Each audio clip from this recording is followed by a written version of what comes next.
Welcome to Down to Earth Astrology and Primal Girl Wellness. This is Miss Jenny, and I am your astrologer. This video is about Trump hush money trial in New York that is concluding as we speak, and it will include discussions of transits, solar returns, and also include some predictions. Okay, you ready? Here we go. Okay, so what you're seeing in front of you right now are two charts. To the left is the chart with 29 Leo rising that everyone on the planet seems to be fixated on as his actual chart and time of birth. And on the right is the rectified chart with 1 Virgo rising.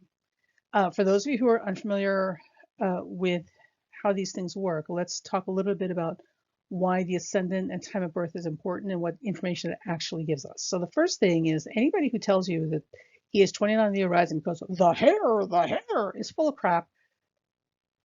Just don't take anything they say after that seriously. And if they're a professional astrologer saying that, I would really question their abilities because that's ridiculous. So here's the thing: when we have the time of birth and we're building a chart, what the time of birth gives us is an ascendant, which is very sensitive to minutes and seconds of time, right? And specifically minutes, right? Because the ascendant moves about 4.5 minutes, or I'm sorry, 1 degree every 4.5 minutes, give or take, right? So there's not a lot of play in there. Like, when people say, well, I think I was born around 6:30, and you've literally got a half an hour on either side of that 6:30 mark that they could actually have been born. So it's not useful to us when people estimate. I mean, we can use it. It gives us some information, but not for this specifically. Now, when we get down to an actual accurate time of birth, that gives us an ascendant. And what that gives us is the most important key or cornerstone in a chart, and that is the chart ruler. Okay. So when you look at people, like you can have 3 people with Aquarius rising, they could all be very, very different, right? Or 3 people with Leo rising, they could all be very, very different presentations.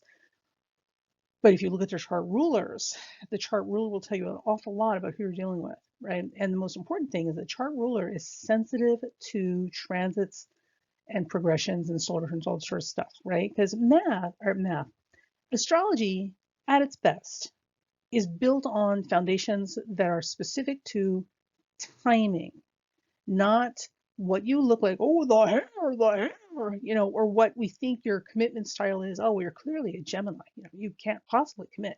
None of this hoodoo, voodoo, pop psychology, armchair nonsense, right? So sorry, Aunt Susan, that lay counseling you're doing at the kitchen table about how somebody's having difficulty to commit to a marriage with you because they're incompatible signs of Scorpio and Aquarius. That's not what this is about, right?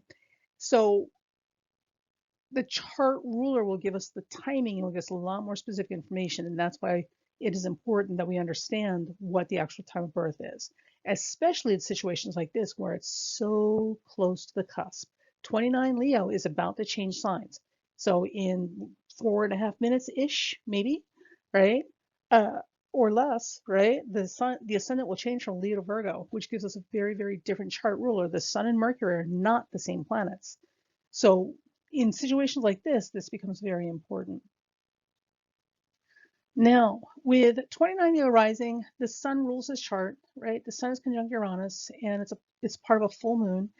And it's in Gemini, this can be very confusing. And this is where, in fairness, this is where a lot of people got tripped up, right? Because the charts look very, very similar. So Sun-Uranus conjunction like that is part of a full moon chart. Yes, absolutely, he would be Captain Crazy Pants. He literally needs to be in a lunatic asylum, right? Shot up with lots and lots and lots of, drugs to keep him calm.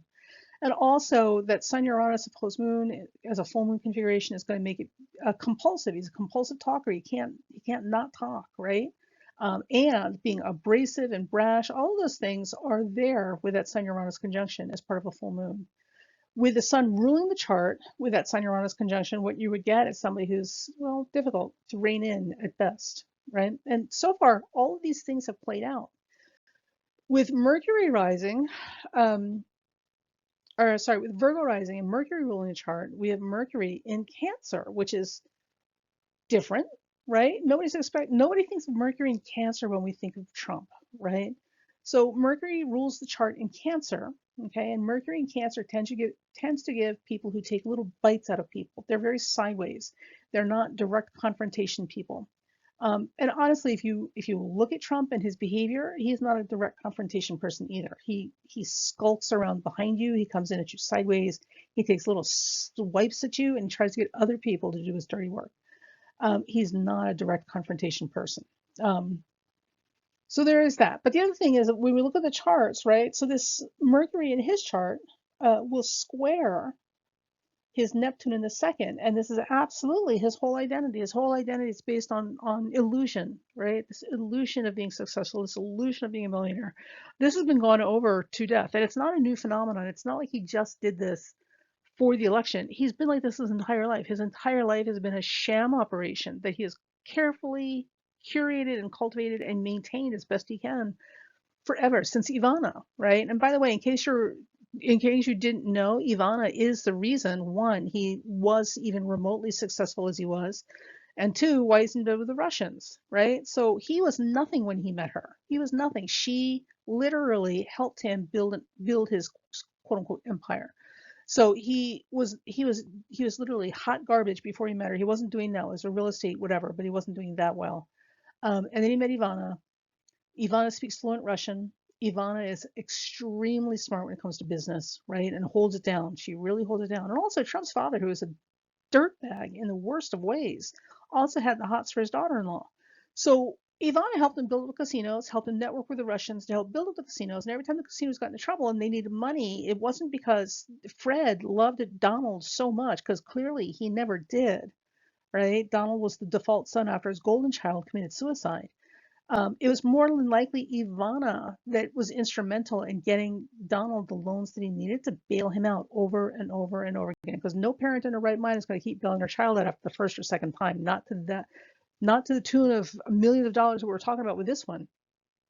So there's your little side note about those guys.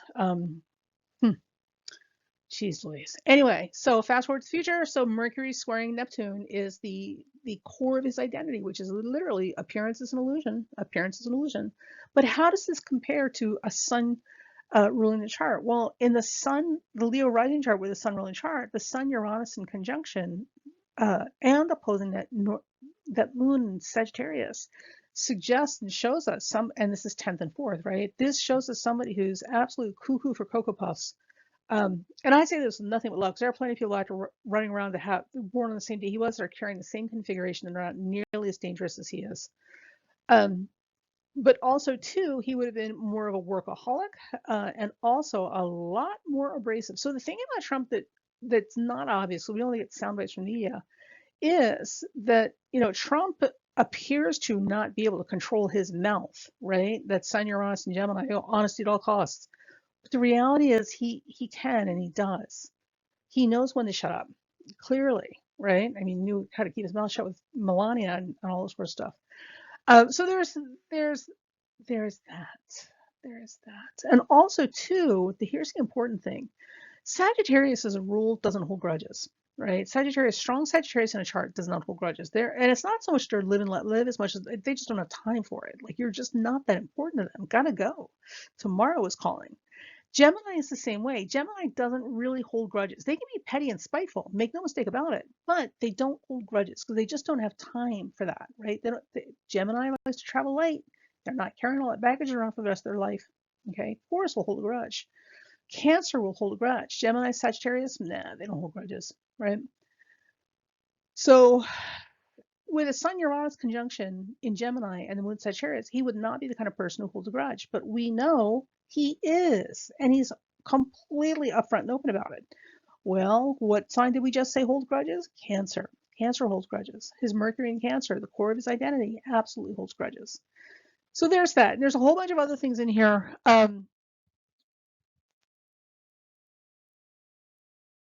There's a whole bunch of other things in here that point to, even though these seem very, very similar in expression, actually point to one Virgo rising. The other thing too, and I'll put in the finishing touch in a second. So the other thing too is we look at the angles on the midheaven. So with Leo rising, he's got 24 Taurus on the midheaven, not really doing a whole lot.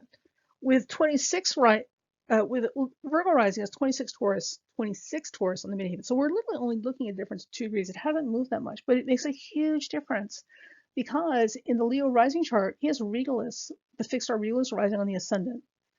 In the one Virgo chart, he's got 26 Taurus or Algol on the midheaven, right? These are huge, huge differences. So with Regalis on the ascendant, people like to say that it's a rise to fame and success above your station in life. Well, I got news for you. We live in the 2000s, 80s, 90s, 2000s. Like the jump from being a billionaire playboy to being, president of the United States is not that big a jump.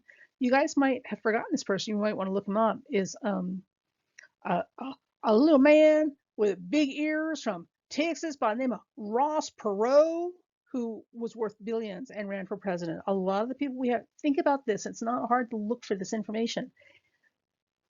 A lot of the people that run for candidacy for 10, 20, 30, 40 years now, like they all come from well-funded families. These are not people who are starting out, on modest, humble ground like the rest of us, right? These campaigns run more smoothly and are much more successful when they got tons and tons and tons of money in the banks to manipulate public opinion, through the use of media, images, videos, press releases, all sorts of stuff.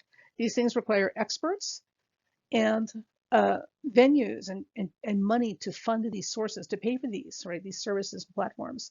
So the more money you have, the easier it is to become president. And if you're in the Millionaire Boys Club or the Billionaire Boys Club, it's not that big it's not that big a leap. It's a short step, right? It's a far cry from someone like Jimmy Carter, for example, who came it was a much longer leg to get there, right? Or Senator Elizabeth Warren, who did not win, or even Obama, right? These people, they come from more modest, humble beginnings. This is not the same thing as RFK Jr. or Trump, or Pelosi if she ran for president, right? Because they're already coming from well-funded families and war chests. So Regalis Rising saying this is his rise to, glory and fame is not it. It is not it. And also too, there's a bunch of people who say, oh, the hair, because it's Leo rising, and that's not how you judge an ascendant. And then other people would say, well, it's because he's so bombastic, and clearly Mars behind the ascendant, so, temper, blah, blah, blah. Well, okay, so let's look at that too, right? The bombastic abrasiveness that we're looking at, that's not a Leo quality. Leo is very frank and very direct, but Leo is not abrasive or offensive, or at least they don't intend to be, right? It's the lion. It's much more magnanimous than that in a healthy Leo person. Sun Uranus, on the other hand, loves to mix it up, because it's entertainment for them. They thrive on chaos. Okay, so the thing about it, he's got Sun Uranus in both charts. He's going to be Sun Uranus no matter which ascendant we give him. We can give him like Pisces rising, he's still going to be Sun Uranus conjunction as part of this full moon, right? So that part of him never ever goes away. That part of him that thrives and delights in chaos, the pot stirrer. So if you know those people, and I know you do, that like to stir the pot around them, right? Gossip, innuendo, conspiracies. They love whipping people up and then stepping back and watching the chaos unfold, right? We know this. We've been to school with these people. We work with people. This is him. This is, no matter what ascendant you give him, this is him. The difference is with Leo rising, the sun, as part of that Sun Uranus conjunction, now being his signature, means that this is absolutely somebody who does this, and this is the core of their identity. They serve no other purpose in life except to whip things up, and upset people, and that's how they see themselves. They see themselves as the pot stirrer, right? If you're going to get elected, you're going to need to have the cooperation of a lot more people than one to get there, so it'd be very difficult for him to have gotten the assistance he needs to get where he got, right? So there's that. And also too, there's this business about Mars being behind the ascendant, the temper, right? So with Leo rising and Mars close to the ascendant like this, what you're going to get somebody who's got an out of control temper, right? The thing with Mars in the 12th house, no matter what you have on the ascendant or any of the planetary configuration, Mars in the 12th house does not like direct physical confrontation. Mars in the 12th is a bit of a coward, but more than that, because that's not always true in all cases, more than that, Mars in the 12th is passive aggressive. These are the people who literally do bloodless crimes. They will never, ever, ever get personally directly involved in whatever shenanigans they're up to, especially if it's something destructive, right? Because that's Mars in the 12th. So if he's Leo rising with that chaotic, was it chaotic evil? That Sun Uranus conjunction is part of a full moon across the 4th and 10th with Mars in its 12th house. You know, the passive aggressive Mars. This is absolutely somebody who's just a legendary pot stirrer. Now, here's what's important about that. What that also means is this is somebody who lacks focus. People who are constantly stirring the pot for their entertainment do not have long-range vision. They do not have long-range goals. And even if they do, it's difficult for them to stay focused long enough to get there, right? Their whole thing, because it's Gemini, it's the here and now. Their whole thing is about what can I do right now to entertain myself. This is not anybody who would have risen to anything because he can't stay focused long enough to do it, right? And you can't tell me that magically all these people in his administration and around him showed up, you know, converged at one time by osmosis, you know, to get this man under control.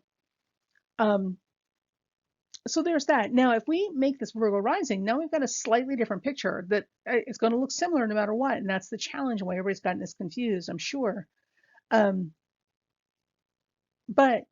it changes things significantly in meaningful ways, right? So the first thing is with Mercury ruling the chart now instead of the sun, we have Mercury at 8 Cancer, 852 Cancer. Mercury is squaring Neptune in the 2nd house.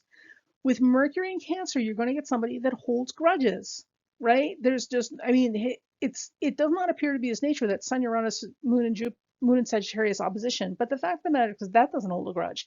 But that Mercury and Uranus holds a damn grudge for freaking ever. Okay, and you know they can be just as petty and spiteful as anybody else, maybe more so. So you've got this Mercury in Cancer, which also, by the way, does not like direct confrontation. If you confront them directly, they will collapse like a deck of, like literally like a house of cards. They don't like it. They come sideways at you. They swipe. They snipe. They bite. They take pieces out of you. They undermine you. Mercury in Cancer is a sneaky position, right? So with that as a chart ruler, this is not somebody who's ever going to directly come out. He will get other people to do what he needs to do because he's not getting his hands dirty. He's very, very good at removing himself from the visible equation so that it looks like other people are responsible. With Mars in his 12th house, this passive aggressive stuff, this further reinforces that skill in this personality. And this is what we're seeing all over the place, right? Now, with Mercury squaring Neptune, and Mercury is a chart ruler, what we also see is that illusion is his hallmark. His whole identity is wrapped up in images, glamour, and illusion. And glamour is the important word here, right? So Neptune rules glamour. Neptune rules video, film, media, right? And a bunch of other things. Don't get too hung up on specific keywords because each of these planets can rule about 100 different things or more. But Neptune definitely rules glamour. So here's the thing. We have somebody who, out of all these millionaires that we are aware of, and more importantly, the ones that we don't, that are running around living their lives, making their money, however they're making the money that we never hear about. This one, what has he been chasing? You know, he is absolutely from the very, very beginning, because we've got all this documented. He has been chasing the glamorous life. For him, it's all about the image, the image, the image, the glamour, the glamour, the glamour. Remember, there's got to be hundreds of others, millionaires and billionaires and very wealthy families are running around. And one of the things that we know about that kind of money, when you have that kind of bankroll, or you come from that kind of old money, you don't draw attention to yourself. It's all very low key, right? Very conservative. Even the way they dress is kind of stuffy and boring. Like they're not running around in haute couture, you know, going to, you know, Sunday brunch kind of thing. They don't, everything they do is very understated and specifically designed to not draw attention to their wealth unless they want you to know about it, right? So they'll show up in dock cider shoes and, you know, grungy dock pants and, you know, golf shirt, whatever. You literally never know who you're dealing with until they took you to their multi-million-dollar yacht. And they're like, holy crap, right? That's the way real wealth works in a lot of people, right, that have that kind of bankroll.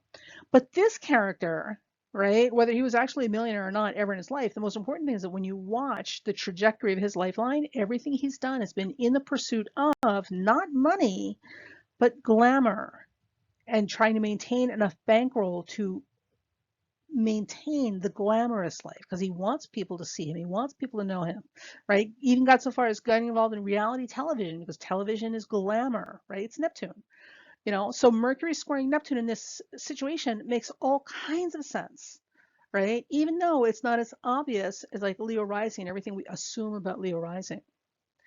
That's what the chart ruler is going to give you when you have a time of birth. Now, here's the other thing to confirm what you're saying. The next thing is that your chart ruler is always going to be very, very sensitive to timing, right? Astrology is the science and the art of prediction, not personality profiling, not convincing yourself that you're some lay psychologist who's better than the character who just had like 12 years of education and actual psychiatric studies. No, no, no, no, not that kind of nonsense, but real, definable, measurable, you were right or you were wrong, timing of predictions. And that's all based on math. That math is based on specific things like having the correct chart ruler. So what we would look at for him is around the time that he was elected, right? I'm pretty sure it was on election day he sent his first tweet. If we look, was there any activity triggering or stimulating his ascendant, connecting to his ascendant or his chart ruler? Well, baby cakes, there was none, not a zip, zero, zilch. And nobody out there had an explanation for it. Every person out there who was convinced he was Leo rising, even the professional astrologers I've heard, literally did not have an explanation for that. But here we go, my friends. If you go back to the day and time that he did his first tweet on Twitter, like around the time he got elected, I'm pretty sure the day he was elected, he sent out his first tweet. You know what we see? We see his Mercury being activated. His Mercury, his chart ruler, Mercury, was being activated, stimulated, triggered with that tweet on that day. I'm pretty sure like around the day he got elected. So here's the thing. What do we know about him and his presidency other than the, hateful freaking white supremacist rhetoric that he's so fond of because his ugly mentally deficient behind. He's got nothing else going for him except the fact that he's white in a white majority, right? That's literally all he's got going for him. So what else defines him as we know him? You know what it is? His tweets, his mouth, and those tweets, specifically those tweets, right? So that's what I'm saying. He is one Virgo rising, well, 0 to 2, but I'm saying 1 is the halfway point because that makes the most sense. And also the timing is there. We're seeing it in the timing, right? I don't care how much personality profiling you do, how much, goosing and squeezing a chart you do to make it fit like your narrative of what this is supposed to be. At the end of the day, the timing is the thing that is unforgiving, relentless, and true. Because it either is or it is not. There's no squeezing it to fit your desired outcome, which is unfortunate because that's what makes astrology hard. But that is the only thing that has ever kept astrology on point and relevant all these hundreds of decades. Because no matter how much a skeptic can argue everything else that we're saying, well, you're just, you can't just say that about all the Geminis in the world, like they're all non-committal, blah, blah, blah. And they would be right. What they can't argue is when you time something and you get it and you nail the timing, because there's no other explanation for that other than the astrology worked. So that's what I'm saying. 0 to 2 degrees Virgo rising. I'm pretty sure it's 1 Virgo rising, just be on the safe side, because at this point we're splitting hairs. Now, the other thing you can look at when you look at a chart is the midheaven, right? So because the 2 angles, ascendant, midheaven, tell us everything. The ascendant is the point of the chart where we are connected to the earth. It's the moment we're born. So the ascendant is very important because this is the part of our soul journey or process, however you want to describe this thing that we're doing that has us here going through these experiences. That ascendant degree, because of the time of birth, is the moment we are now connected to reality as we're experiencing it here on the earth. Okay, that's why the ascendant is important. The midheaven, on the other hand, has a lot to do, and this is confusing for beginner astrologers. I was confused too, right? The midheaven has a lot to do with your public appearance and how the world sees you and how you participate in the world. It's also, the amount of success you're going to achieve, how you're going to achieve it, yada, yada, yada. There's a whole bunch of stuff that comes under the midheaven. But when we look at the midheaven on a chart, the midheaven should also tell us something about a person as well. So with the Leo rising chart, he's got 24 Taurus rising or on the midheaven, which really amounts to nothing. It's not doing anything there, right? So, okay, we would look for the ruler of the midheaven, which is Venus, and that's a whole other conversation. If we look at the 1 Virgo rising chart, we've got 26 Taurus on the midheaven, which puts Algol, the fixed star, there. Okay, now it's the same ruler of the midheaven. They both have Venus ruling the chart, but that fixed star can make a huge difference. It can give us other hidden or subtle information. And here is where things are going to get really interesting. All right. So with Algol a fixed star, Algol a fixed star has a lot to do with people losing their minds, right? Lunacy, insanity, right? Mental patients, like in the big way, right? One flew over the cuckoo's nest and crash landed in it. But Algol, all as a fixed star, also represents female empowerment and wealth. So we could say that in this lifetime, if we go with the one Virgo rising chart and we did not know who this person was, we could absolutely say that before they die, they will achieve or accumulate significant wealth, right? And or be involved in feminist causes, right? Or be against them. But women and female empowerment would be a huge thorn in their side one way or the other in this lifetime. Okay. And also, too, there's a very distinct possibility that they could lose their heads, dementia, being beheaded, right? Being shot in the head, like things that involve literally losing your head could also become a big signature in this lifetime. Now, here's what's interesting, and just bear with me for a second because this is kind of funny, right?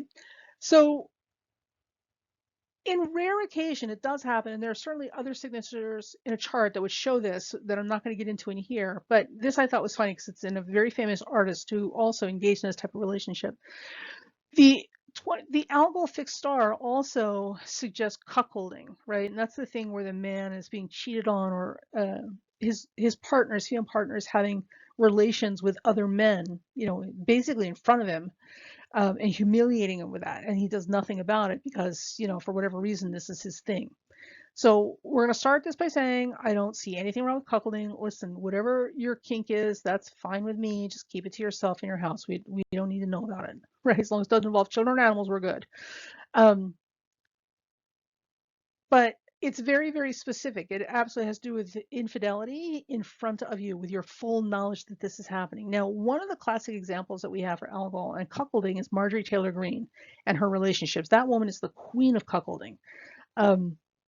Just if you look at her relationships with her husband and her boyfriend, it's everything she's doing, the way she's doing it is absolutely definition of how cuckolding is done. Bless her heart.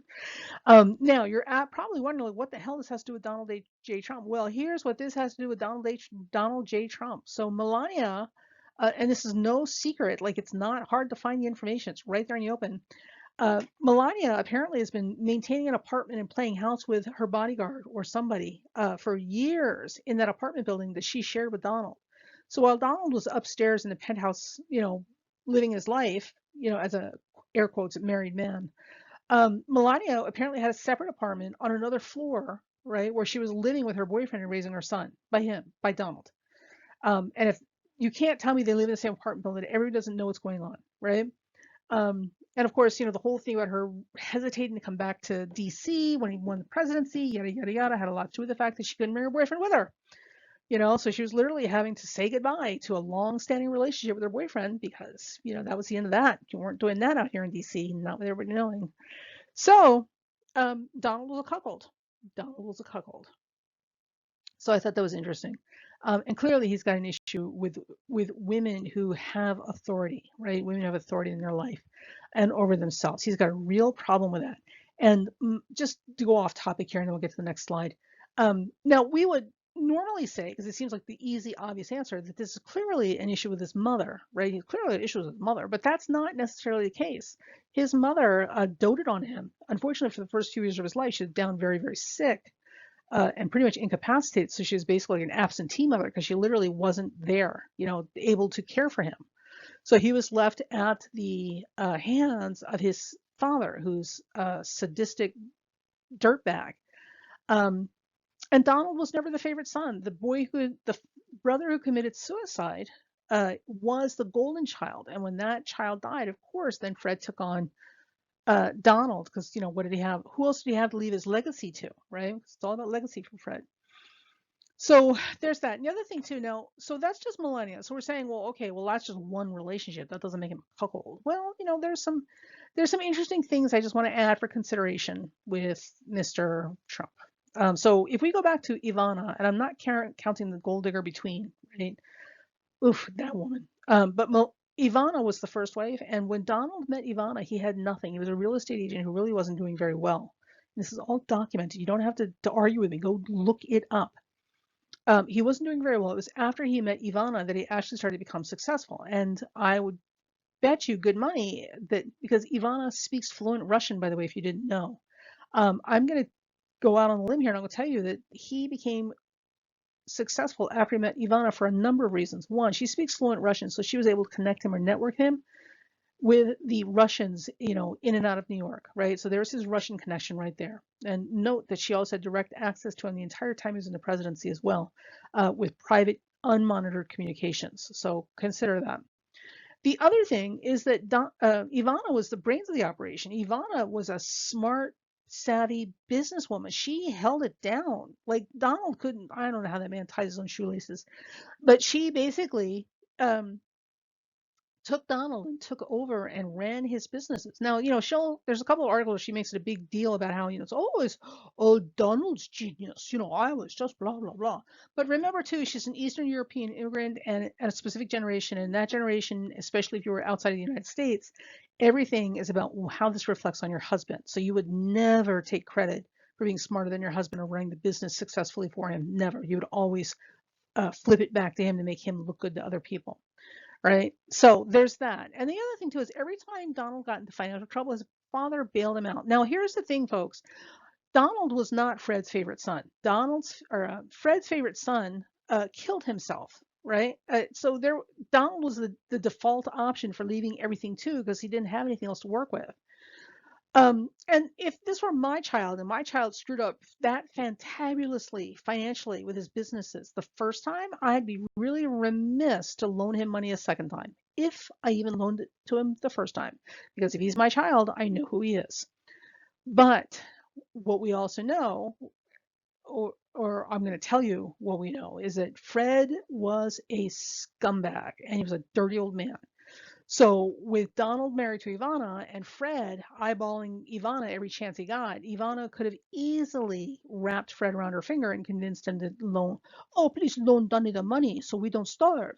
Um, I'm sure that's exactly what happened. Remember, Fred was a womanizer and not only owned houses of prostitution, but frequented them himself, even while his wife was sick. So God only knows what he exposed Donald to in terms of women and how they're treated and their value in the world, blah, blah, blah.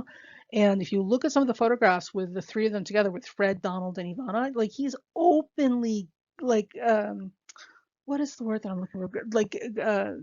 Like not staring at her, but ogling. He's openly ogling her in the photographs with photographers taking pictures. Like that's just, and it's not just one time, it's a couple of times, so it's not my imagination. So that's the backstory with Donald that nobody's talking about, but I'll stand on it and I'll say it's true. So that's why we're going to go with one Virgo rising. Okay, next slide. Here we go, folks. Now this is the chart for the indictment. Now what's interesting, or rather, there are some interesting things about here that I thought were useful. So the first thing is that on the day of the indictment, transiting Saturn was at 2 Pisces, opposing a 1 Virgo ascendant, or a 2 Virgo ascendant. Remember, we think that ascendant is actually somewhere between 0 and 2 degrees.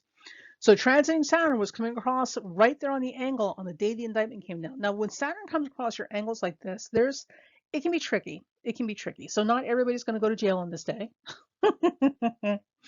But with Saturn crossing that descendant, what this is going to do is you're really going to feel how many friends you don't have at that time.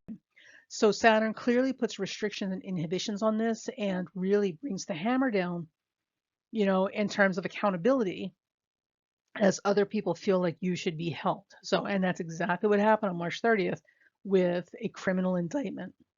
Now, but that's not enough for an indictment, right? Because an indictment, that criminal charges is a huge thing, right? It's not like your mother is telling you that she's tired of you leaving your socks around the room. Like, this is big stuff. So the next thing we look for is just some affirmation. Like, was there anything else happening that day that would be a signature of something huge happening, right? Well, the transiting sun was squaring, ready, the chart ruler Mercury. Again, and criminal indictment is a very, very big deal. We want to see big things happening with the chart ruler because these are life-changing things, right? The chart ruler has to be activated. We're not seeing a whole lot here with the natal sun. Now, what we are seeing is a whole lot of chart ruler Mercury that's actually happening at this time. Now, also too, I just turn my pen on. So here's the transiting sun, right? And here's Mercury. So transiting sun was squaring Mercury. Transiting Saturn was dead on that descendant, right? Literally bringing the hammer down. Now, here's what I thought was interesting. 6 months prior, there was an eclipse at 21 Libra. That 21 Libra eclipse is going to be right here, okay, around that Jupiter, but more specifically, it's going to be in tighter activation to that 23-degree Saturn. That eclipse at 21 Libra is squaring his 23-degree Saturn. So again, we've got this Saturn emphasis, we've got a chart ruler involved. Like this is some big stuff. So we know something life-changing and restrictive is coming down the pike at this time. Now, we would say that 6 months, it's an awfully long time. But remember, I say this every time we do the eclipse videos or mention them, eclipses have a window of 6 months. So we may feel early activation and triggering of an eclipse, but the effects of that eclipse roll out for 6 months time.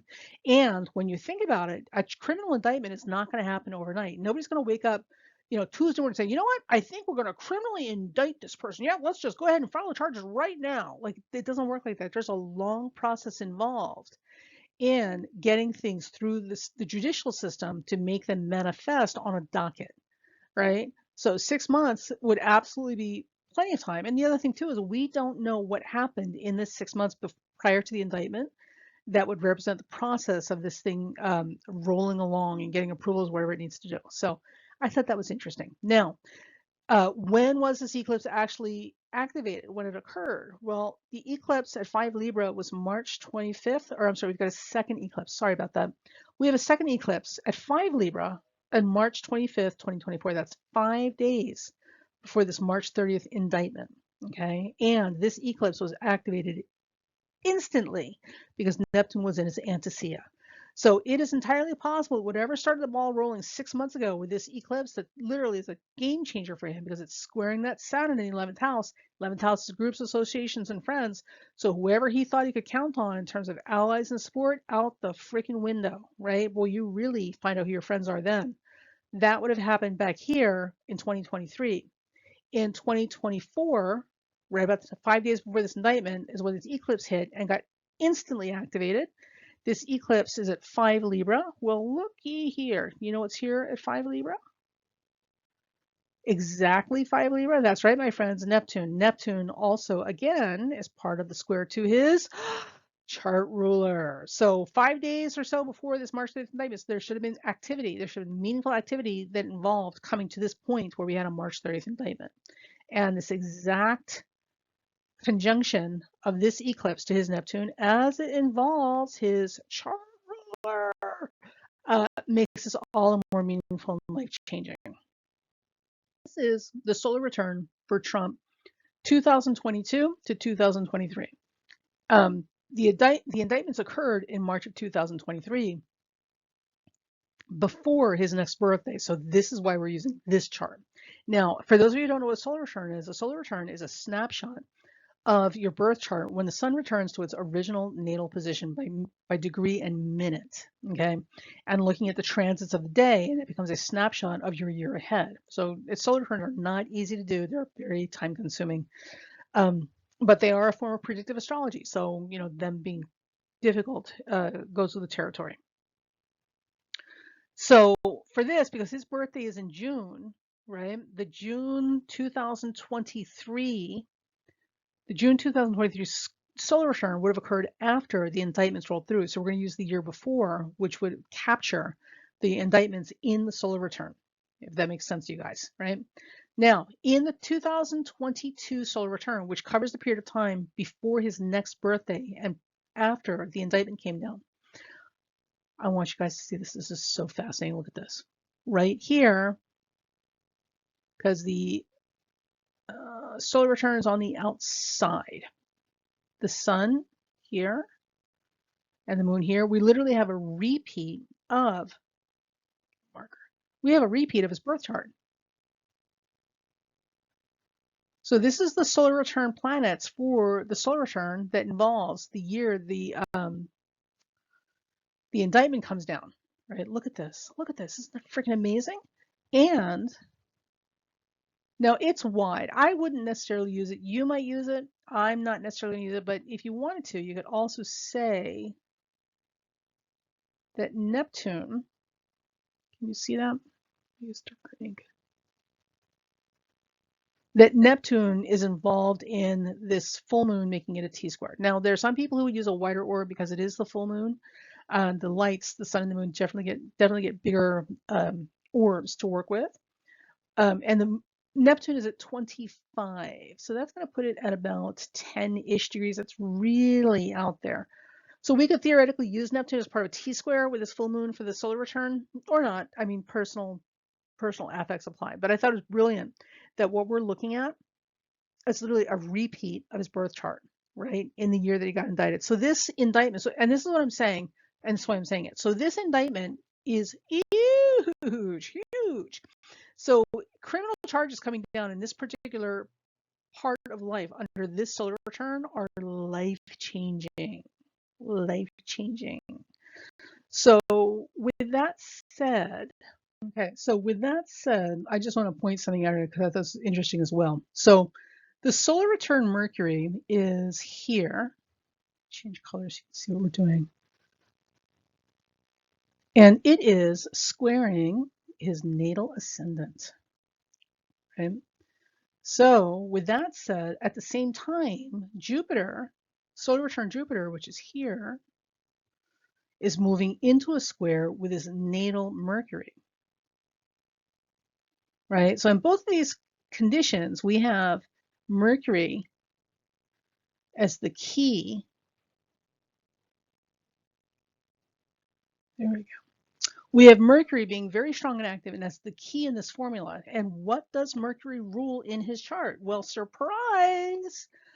Mercury is his chart ruler, if you accept that he is 0 to 2 Virgo rising.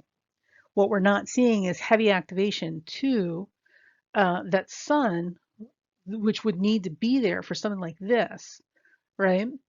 If he's Leo rising. So I'm just saying, like, this man is so Virgo rising, and this is how we confirm that we're on the right track. Good, that's better. Okay, now some other things to consider is during this time, because both of these, the Jean E. Carroll trial, as well as the hush money trial with the female porn star, Stormy Daniels, both of these are occurring before the next solar return come in. Because his birthday's in June, these both took place well ahead of that. So in May, the conclusion of the trial, because the E. Jean Carroll trial started in 2023 and it ended in 2023 in May, right? And he lost. It was established. The verdict came in. He was, in fact, a rapist. It took, I don't know how many years for it to finally come to court, but it came to court and he was held accountable for his actions. Saturn on that 7th house, right? Here we got more of that, where that came from, buddy. Excuse me. Now, in here, also to note that Saturn, let me use a different color. Saturn is also near the 7th house, but not completely. It's getting there. It's getting there. So his natal Saturn is here. Transiting Saturn is here. There we go. So as Saturn inches closer to that 7th house, as we move the solar return, the more dire and heavy and weighty the consequences are going to be, where they're concerning accountability for his actions. So the E. Jean Carroll trial concluded in May. He was found guilty, and the verdict was that he is in fact a rapist. And now, as this is going on, we've got the hush money trial with the female porn star Stormy Daniels occurring. And as we speak today, the end of May, we're waiting for the jury to deliberate and give us a verdict. He's more than likely going to be found guilty here as well. What's interesting to note is in both of these cases, right, we're talking about trials that specifically involve singular women, right, as the focal point of the misbehavior, right? So I thought this was interesting because remember, with Virgo rising, that puts Algol on the Midheaven. Algol has everything to do with female authority and female power. Whether we like it or not, That's not the point. The point is that it's there and it's a dominant theme in our life. So he's got real freaking issues with women. We knew that. There's no hiding that. You had to be blind and deaf not to know that. But what we're also seeing with these particular trials is that these are women specifically, and it's been women the entire administration under him that have come forward and had the backbone and the cojones to stand up for truth, and speak to power about what's really going on. It's been the women leading the charge. So I thought that was interesting if we use the Algol on the Midheaven. All this time, people have been telling you that Algol is just about lunatics losing your mind and, being hysterically angry. Boy, not even close. Anyway, okay, so now May 31st, 2024, we've got Trump on the inside wheel and we have got the transits on the outer wheel, right? So we're expecting, I think we should get a jury decision this week. Now, remember, with jury trials, apparently there's literally no we're all in limbo because a jury trial can come to a conclusion and reach a verdict in as quick as 5 minutes or as long as 5 weeks because they have no specific deadline that they have to provide an answer in. So they can take as long as they need to give us a verdict. So nobody knows. Literally, it's anybody's guess, right? Well, unless astrology proves correct and I'm reading this chart correctly. If I'm reading this chart correctly, I really think we can expect a jury decision this week and probably on May 31st, give or take a day, right? Which is, as of today, tomorrow. So we should have a verdict by tomorrow or the day after. Now, the reason I'm saying that is Mercury, right up here in transit, right? Mercury is moving to conjunction with the Midheaven, and it is fast moving. So it will hit the Midheaven between the 30th and the 31st, okay? And Mercury is his chart ruler, but also too, Mercury has everything to do with communications, 10th house is public information, and all this sort of stuff, formalities, offices. So I think that's when we can expect something. Now, and also too, if Mercury hits his Midheaven, that's going to conjunct the fixed star Algol, female empowerment, and all sorts of stuff. Oof, talk about getting your comeuppance. Now, at the same time, on the 31st, we're also going to have Mars exactly squaring Saturn at the same time. So Mars, is it his Mars? Hang on, honey.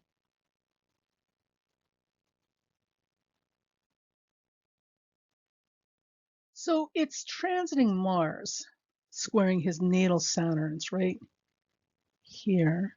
Ooh, that looks awful. Sorry. Let's get rid of that. Zoop. Away.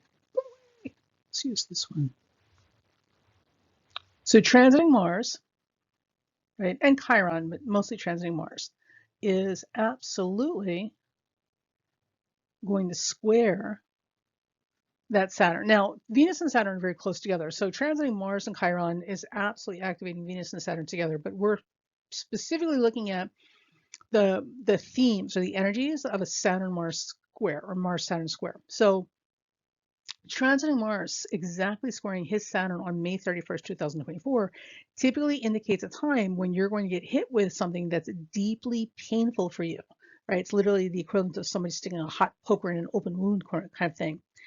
This is further compounded by the fact that Chiron is near there, as well as Venus being involved in this as well, because Venus is not that far from Saturn. So anytime within the 2 days of this, so March, my timing's not as exact as I'd like it to be. I'm working on it. And also we're working with rectified times, so things may be off ever so slightly. These are my excuses for not being able to give you a pinpoint day and day and time of day. But I'm looking at May 31st to June 2nd, more likely June 1st.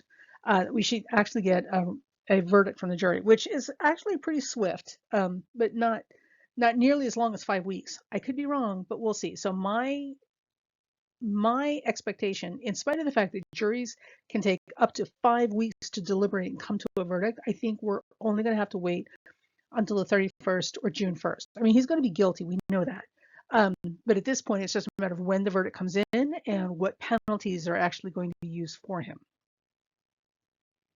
Okay, so what we're looking at here is the solar return for Trump for 2003 to 2024. So this solar return kicks in as of his birthday last year and takes us to his birthday coming up on June 14th. So until June 14th, we are currently under this solar return. Now on the left side of the screen, The inner wheel, this inner wheel is his natal chart with a rectified ascendant, and the outside is the solar return placements. On the right side is just the straight solar return. So the first thing I want to point out is when we put the solar return against this natal chart, there are some interesting things that pop up immediately. So we've got, first thing is we've got a Moon-Jupiter conjunction and solar return this year. So this would typically indicate a lot of lucky breaks in life, because whenever we see Jupiter, we always think lucky breaks. But here's the thing, and this is a great moment to review some things, right? Jupiter, even though Jupiter gives you lucky breaks, it does not always give you a get out of jail free card. Okay, so so this has been confusing, right? Does this mean he's going to get off? Does this mean they're not going to indict him for anything? Da, da, da, da, da. So, but we don't know yet until the verdict comes from the jury this week, or well, I'm thinking this week. But what we do know is we have definitely seen this Jupiter favoritism and lucky breaks coming to him all this year in the way of the other trials. So he's got that backwash troglodyte down in Florida who's basically like gone against every known tenet in federal judgeship. Like I don't know how she's gonna have I can't even. Anyway, so she's literally done everything she can to screw up and put off and delay and basically make it impossible to move forward with Jack Smith's case in Florida. So, and heavily handed to the point that the Bar Association is like reprimanding her, whoever's in charge of the judges. So there's that. Then there were two other trials that I'm aware of that have been delayed, right? So they won't have the opportunity to come to trial until after the 2024 election. At least two that I know of, maybe more. And he's got what, 81, 91 indictments against him. Like, good grief, he's going to go down in history as oh my God, I can't even.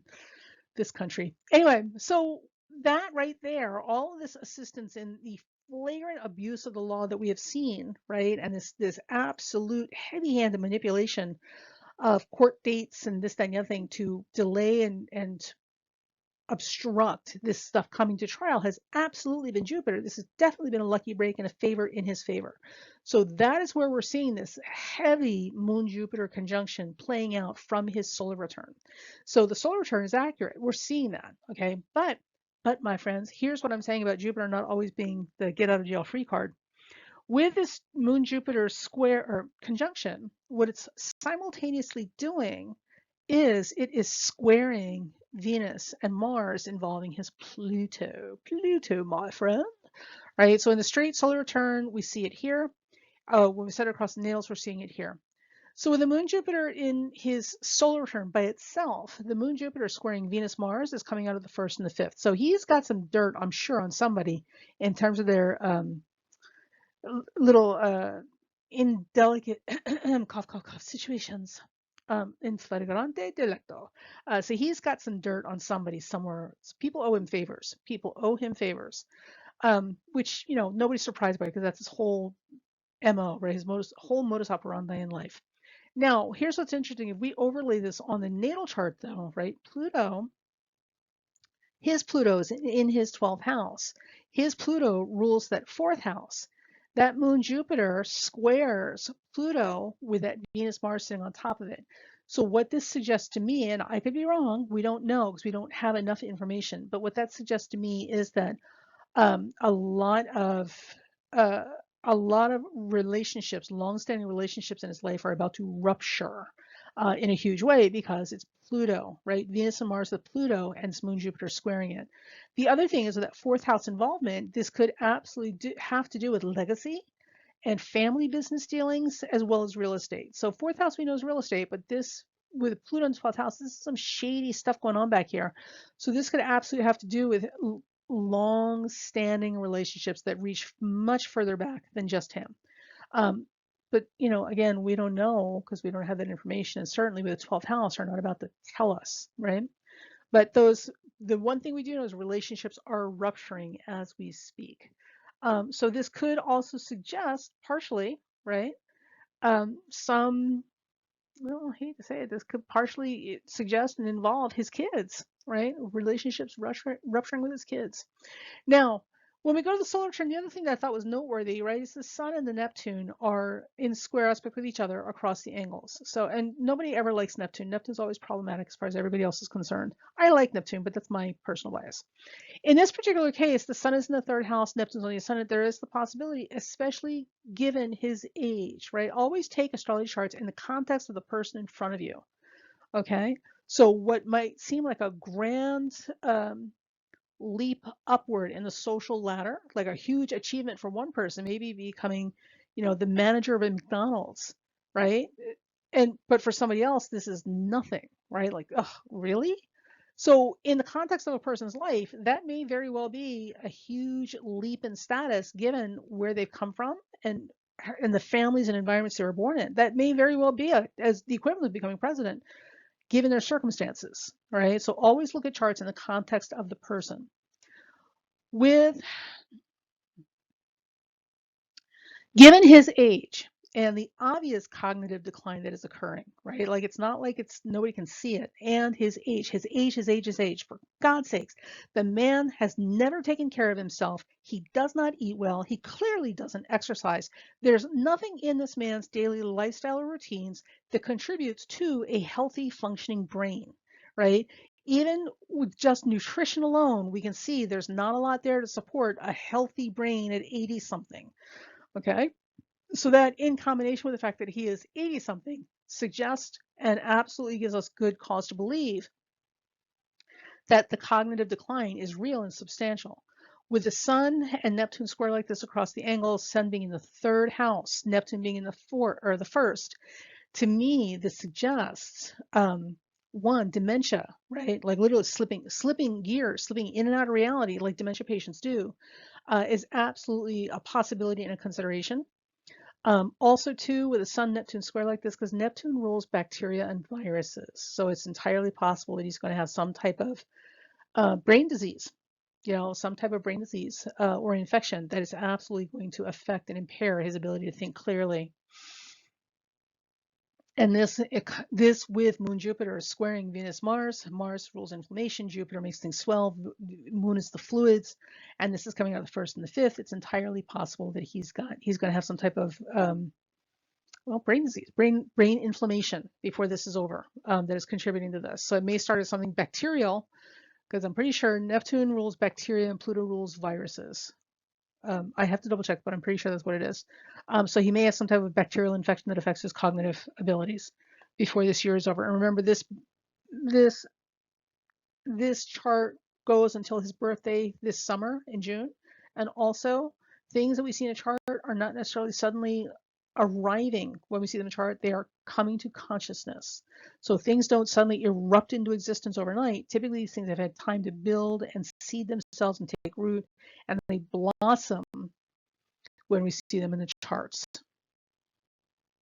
Okay, so this is just a quick peek at the 2024 solar return. This is his birthday year from this June 14th, when his birthday arrives, to June of next year, right? Now, during this period of time, we will have had the elections going. So, the big question, of course, is he going to be in the elections? How is he going to fare? All this sort of stuff. But we can't necessarily see that in a chart, but what we can see is what he's going to be dealing with through this year until his next birthday. So the first thing that we're seeing is we've got in the solar return, because his natal chart's in the middle, we've got a Moon Saturn opposition from the 1st to the 7th in the solar return, or in his natal chart based on the solar returns here. This suggests that literally the whole thing about you find out how many friends you don't have. We're hitting the end of the road here, buddy. End of the road. He's going to be a man on an ice floe in the middle of the Arctic all by himself.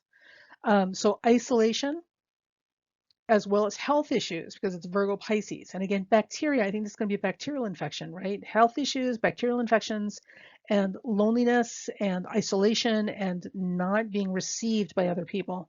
It's going to be a huge theme all year long. So he's literally going to be a man alone on an ice floe in the middle of the Arctic with the penguins. So there's that, which is, unfortunate, but whatever. Like, he's lived by the sword, die by the sword. You've lived your life by how useful people are to you, and now you're no longer useful to people. They want nothing. The people who could help you want nothing to do with you. Imagine how that happens. Okay, so now he carries a natal Sun-Uranus conjunction, and it's part of a full moon opposition. Now look at this clustering of planets right here. right? So we've got Sun, Mercury, and Venus all clustered together in Gemini, triggering or setting off this full moon opposition. So, theoretically, this could suggest that this is the year that ends it all, that literally closes the tabs on all the accounts he's got open. Um, we'll see. I'm not completely sure. I'm literally doing a fast look at this. I'm not completely sure what to do with this, and he doesn't interest me enough to want to dig deeper. I'm tired of this man. I'm tired of hearing his voice, his name, I'm looking at him. He's got to go. I'm done. Sorry. Anyway, him, his administration, all the freaking mouth breathers that support him. Okay, so at the same time that all of this is happening in the solar return, we've got solar return Chiron, which is also now squaring that Venus Saturn, which has just been, um, oh God, it's been the hammer. The hammer has come down, and it's going to keep coming down through 2024. So he's really getting it. He's really, really getting it in the worst way. Now, in situations like this, if you're reading this for somebody else, there is a possibility it doesn't have to be this dire, or this awful, and they can absolutely turn these things around. But again, that's a character issue. They have to want to figure out how to make these situations work for them and become better people. Without that motivation to become a better person, right? There's absolutely no way that they're going to want to respond to these things in a way that's going to help them or reap any type of karmic reward that's going to allow them to get any benefit from this. Remember, life is a twofold thing. So one, it's the actions we take in the effort to become better people in a situation that allows us to rise above the situations and get the help we need to get there. Oftentimes, it's one person who becomes instrumental in getting us out of the unbelievable, tangled, dead-end mess we might find ourselves in. It only takes one person to help you up, right? But it's got to be the right person. And the right people are not going to help you if you're not willing to do the character work on yourself. Okay. So good people win, but in ways you don't expect, because it's not about the money. Clearly, he's a classic example of you can be a horrible human being, and be materially successful in life. These two things have nothing to do with each other. Okay. The other thing, um, the other thing in life, right? So if it's not you building your character, the other is building karmic merit. You have to do good things to get good rewards. So if you're in a situation where you have the option to do good or do bad, be selfless and do what's right for everybody and make a little sacrifice, or be completely selfish about it, right? And just think about, only for yourself. You might win in the immediate moment, but you're going to lose in the long run, because any karmic benefit, protection, or reward you might have gotten from doing the right thing in that situation, you've lost. So when the stuff hits the fan later again, you're not going to get any extra lucky breaks or anything like that. So I'm just saying, like, you got to do what you think is right, but character has everything to do with how we get through these situations immediately and in the future. And in his particular case, like, he's clearly never attempted to work on his character, because all he does is literally assault other people's character. So I don't see him as making, maybe he'll make a huge come to Jesus moment. I don't know, but I don't see him making a huge change in time to affect the outcomes of these things. The other thing I wanted to point out here is Uranus is closing on that midheaven, which is going to radically change and transform how the public sees us. So if you carry Uranus on your midheaven, and he's got it by 2 degrees, because again, it's a rectified chart. We're not completely sure where the exact degree is for his midheaven, but we know it's around 26, right? I'm saying it's around 26. Even with the Regalist rising, the Leo rising chart, it's 24. So Uranus is definitely there. And with these angles, you can give it a couple of degrees orb before you feel it. So it doesn't have to be dead on the angle for you to feel the effect of it. So Uranus being 2 degrees off the midheaven, you're feeling it. And oftentimes you're feeling it more before it becomes exact. By the time it becomes exact, it's done, right? It's official, it's formal. We're closing the case now. So with Uranus on that midheaven, radical changes in the public's perception of you. Typically these things can come from being like a lifelong bachelor who suddenly gets married, to, like the woman in the British TV show Are You Being Served, who's constantly changing her hairstyle. Like, she has this big bouffant hairstyle. It's always a different color every week. So it's very visible to the public, and it's very, very shocking and changing, right? Transformative in terms of which week you're watching and seeing her hairstyle. It could be anything, but the way the public sees you, not the way you see yourself, is going to radically change and transform when Uranus crosses that midheaven. So it will be interesting to see what kind of radical transformation occurs with him when this year, starting June 14th to 2024 to 2025, like, as this moves forward. And remember, this is also an election year. I don't necessarily think he's going to make it to the election. And here's the thing I'm only doing this because I want to point this out to you guys. If this is the case, and he does not make it through the election, the most important thing you have to be aware of is who is his running mate? Who is the vice president? Because that will be the next up to take his place, whether he's in office or before he gets to office. So the thing about it is if you get a sociopath like Kristi Noem, right, out in South Dakota, or any of these other like toilet nuggets that are like vying for position, you know, Vivek Ramaswamy or whatever his name is, like the whole lot of them, they're vying for position of vice president. They're doing it not necessarily because they believe in the MAGA movement like they used to, right? Trust me on this. They're doing it because they see an old, feeble man who's probably not going to make it to the office. And if he does, he won't be there that long. And they know that they are going to, by default, become the president. They know that. That's why they want on his ticket. If he gets in office, he's a sure bet in terms of handing them the presidency. So you, my friends, need to be aware of that. Look at who his running mates are, who the RNC puts up as his running mate, because that is likely to be the next president by default if this horse is behind somehow managed to get enough votes to get elected. And, you know, granted, right now, Biden is doing such a crap job. He's barely beating Trump in the polls, and that doesn't say anything good when you're barely beating that toilet nugget. But this is what we have to work with. So again, with Trump, remember, look at the running mate. They're not running because they believe in MAGA. I mean, they might not, but not nearly as much as they used to. But they're primarily running because they know if he wins, he's literally going to hand them the presidency. And you guys need to think about that long and hard as you look at what you're going to do this election cycle. Because it's not him that's the problem. It's going to be the vice president that becomes president if he gets elected. All right, so I hope you enjoyed this video. I am not on cam right now because I'm having all sorts of a breakdown. I've got all sorts of things happening with my body. My face is swollen. I've got skin eruptions everywhere. I'm going through a major detox right now. Yay, team. The June horoscopes will be up shortly. I hope you guys enjoy this. And if you have any questions, put them in the comment section. Talk to you soon.